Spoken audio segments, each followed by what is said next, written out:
Good morning बच्चों, कैसे हैं आप। मुझे आशा है कि आप सभी कुशल मंगल होंगे। आज मैं आपको कक्षा 7 में हिंदी में पाठ 14 पढ़ा रही हूँ। पाठ का नाम है खान पान की बदलती तस्वीर।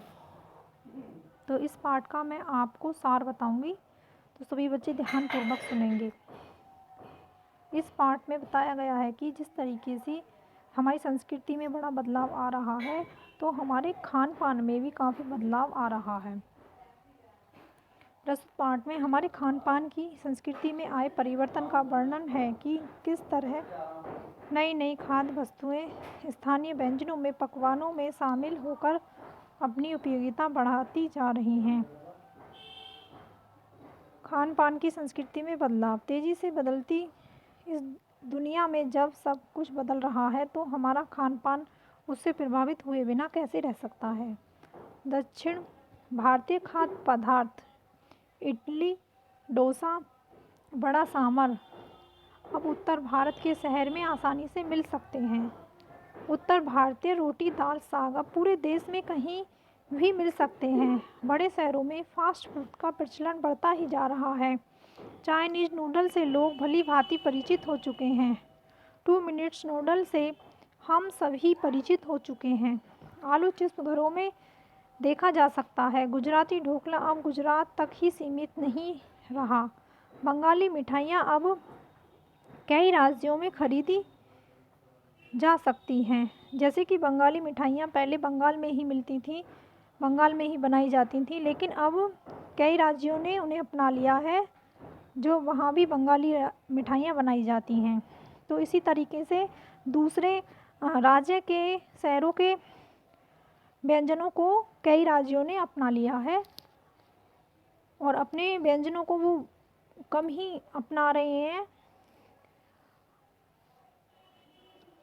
अपना लिया है। और अब तो स्थानीय व्यंजनों के साथ ही अन्य प्रदेशों के व्यंजन तथा पकवानों का स्वाद हर क्षेत्र में मिल जाया करता है।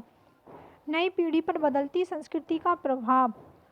इस बदलती संस्कृति का प्रभाव है कि साहवी ठिकानों तक सीमित रहने वाली ब्रेड अब लाखों करोड़ों घरों में तली व सेकी जा रही हैं।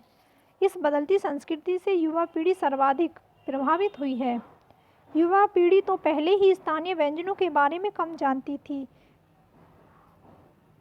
ऊपर से स्थानीय व्यंजन भी कम होते जा रहे हैं। युवा पीढ़ी को नए व्यंजनों के बारे में काफ़ी जानकारी है, लेकिन अपने स्थानीय व्यंजन पुराने व्यंजनों के बारे में कम जानकारी है। स्थानीय व्यंजन सिमटते जा रहे हैं।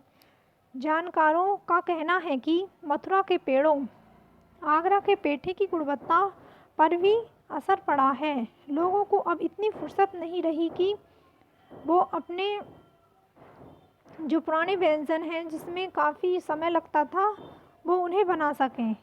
गृहिणियों के लिए खरबूजों के बीज छीलना सुखाना कितना कठिन हो गया है, यानी उन्हें बहुत ही कठिन लगता है खरबूजों के बीजों को छीलना, फिर उन्हें सुखाना।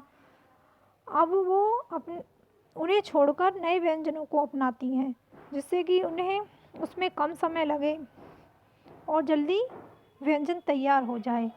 तो हमारे खान पान में बहुत ही परिवर्तन आया है। इस पाठ में यही बताया गया है।